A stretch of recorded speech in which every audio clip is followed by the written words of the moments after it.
घड़ी किसी का लेकिन समय आपका बताने वाला है, क्योंकि आपके वित्त मंत्री और फाइनेंशियल मंत्री के साथ कुछ ग्रहों ने इस तरह से गठबंधन कर लिया है जहां अब पूरी दुनिया में फिर से आपका राज होगा।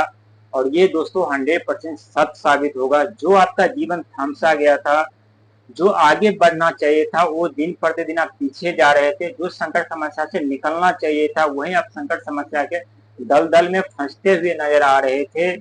आप सोच रहे थे आज मेरा दिन बदलेगा, कल मेरा दिन बदलेगा, आज ये ग्रह परिवर्तन हुए तो कल ये ग्रह परिवर्तन हुए हैं। लेकिन ग्रह तो परिवर्तन भी होते थे, शुभ फल प्रदान भी आपको करते थे, लेकिन उसका जो प्रभाव था, जो गुण था, वो आप तक नहीं पहुंच पाते थे। आपके राशि की कुंडली तक वो नहीं पहुंच पाते थे, क्योंकि जब भी किसी ग्रह पे अशुभ ग्रह की दृष्टि बनी होती है या पहले से वो ग्रह वहां पे विराजमान होते हैं, तो चाहे शुक्र हो, चाहे सूर्य हो, चाहे देवगुरु बृहस्पति हो, चाहे राहु हो, चाहे शनि हो, कोई भी यदि अपना शुभ प्रभाव उस घर पे डालते हैं तो उसका पूरा अपोजिट होता है। वो शुभ प्रभाव तो वहां तो जाते हैं, लेकिन वहां से सीधा रिफ्लेक्ट होकर के सीधा वापस चले आते हैं, और वहां आपको दर दर ठोकर खाना और भटकना पड़ता है, कड़ी संघर्ष मेहनत करना पड़ता है, लेकिन पूरा फल आपको नहीं मिल पाता। और ऐसे ही घटना अभी भी आपके साथ घटित तो हो रही है।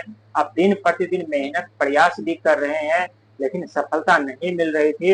लेकिन ऐसा कुछ नहीं है, सफलता नहीं मिल रही, आपको थोड़ा गहराइयों में जाने की जरूरत है। आप पर उसी गहराई में आपको लेकर के जाने वाले हैं, जहां आपसे आपकी एक अंदर एक नई ऊर्जा, नई साहस, नई पराक्रम की वृद्धि होगी, और वहां आप अपने आप को जान पाएंगे और पहचान पाएंगे। और यदि अपने आप को जान लिए, पहचान पा लिए, तो कल का सवेरा होने से पहले खुशियां आपके चौखट पर दस्तक देगी, और ये 100% सत्य साबित होने वाला है। दोस्तों, ये आपके राशि की कुंडली है। और हम बात करें कुंभ राशि के बारे में, जिनके राशि के स्वामी कलयुग के देवता न्यायाधीश यानी शनिदेव महाराज माने जाते हैं। दोस्तों, शनिदेव महाराज किस तरह से आपके जीवन में कठिनाई परेशानी डाल रहे हैं, किस तरह से पीड़ा डाल रहे हैं, किस तरह से मिलने वाली सफलता आपसे छीन ले रहे हैं, किस तरह से आपको आगे बढ़ने से रोक रहे हैं, लेकिन चिंता करने की जरूरत नहीं। ये शनिदेव महाराज आपके राशि के स्वामी हैं। आपको सफलता दिला करके वो रोक नहीं रहे, बल्कि सफलता आपको इसलिए नहीं दिला रहे ताकि आपको कुछ और सीखने और समझने की जरूरत है। आपको और साहसी और मजबूत, बुद्धिमान और समझदार बनने की जरूरत है। और जैसे शनि के साढ़े साथी समाप्त होगा, वैसे आप इतने साहसी, मजबूत, निडर और बुद्धिमान हो जाएंगे, जहां फिर से अपने उंगली पर दुनिया को नचाने पे मजबूर हो जाएंगे।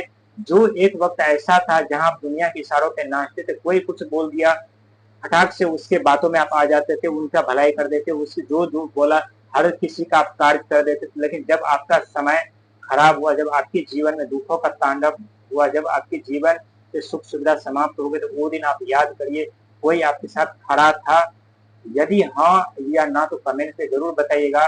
और यही सब शनिदेव महाराज सिखाते हैं, शनि के साढ़े साथी डाल करके, शनि के साढ़े साथी रचा करके। दोस्तों, आज हम चार घर के बारे में, चार घर में चारों ग्रह की दृष्टि जो बनी हुई है, बन रही है, उसके बारे में हम आपको बताएंगे, और किस तरह से आपको सफलता मिल रही है, और किस तरह से आप अपने सफलता और लक्ष्य की ओर जा रहे हैं। लेकिन इस समय थोड़ी संघर्ष, मेहनत, थोड़ा समय लगा करके, ज्यादा दे करके कर लिए, तो एक वक्त ऐसा आने वाला है जहां घर बैठे धन की वर्षा होगी, घर बैठे धन का आगमन होगा। दोस्तों, सातवें घर पे केतु की दृष्टि, क्योंकि सातवां घर जो होता है रिश्ते का, परिवार का, धन का भी घर माना जाता है, बिजनेस व्यापार का भी घर माना जाता है। लेकिन केतु जो होता है लोह मोह सेवा सत्कार संघर्ष का कारक माने जाते हैं। अभी जितने आप संघर्ष में प्रयास कर रहे हैं, उसका शुभ फल, शुभ परिणाम, ये सच है कि नहीं प्राप्त हो रहा है आपको। वहीं छठे घर पे देवगुरु बृहस्पति का आगमन, समझ लीजिए कि यहाँ आपकी लॉटरी लगने वाली है या लग चुकी है, क्योंकि छठा घर जो था गुप्त शत्रु का होता है, कर्जे का होता है, बीमारी का होता है, यानी जितने भी दुख दर्द पीड़ा होता है, इसका घर ये छठा माना जाता है। और जो एक्सीडेंट होने का भय, चोट लगने का भय, कर्जे के दलदल में फंसना, गुप्त शत्रु का आक्रमण प्रकोप जो आपके ऊपर चल रहा था, यहाँ देवगुरु बृहस्पति आकर के उसको समाप्त करेंगे, उससे शांत कर देंगे, और गुप्त शत्रु से, बीमारी से, कर्जे से राहत मिलेगी थोड़ा। लेकिन थोड़ा सावधानी बरतने की जरूरत है, क्योंकि मन यहाँ पे थोड़ा आपका विचलित परेशान रह सकता है इस वक्त। वही धन के घर पे यानी शनिदेव महाराज की दृष्टि क्योंकि धन तो दे रहे हैं, लेकिन 100% आपका धन बनता है तो उसमें से मात्र 5% धन आपके पास अभी आने दे रहे हैं, और 95% धन शनिदेव महाराज रोक करके रखे हैं। लेकिन चिंता करने की जरूरत नहीं है, जितना 95% धन आपका शनिदेव महाराज रोक करके रखे, उसका इंटरेस्ट के साथ, ब्याज के साथ लौटा करके देंगे, और आपको शिकायत करने का मौका तक भी नहीं देंगे। वहीं प्रथम घर लगन घर पे राहु महाराज की दृष्टि, एक तरफ मानसिक प्रताड़नाएं, मानसिक उलझन, तो एक तरफ इतना आइडिया, इतना ज्ञान हमको प्रदान कर रहे हैं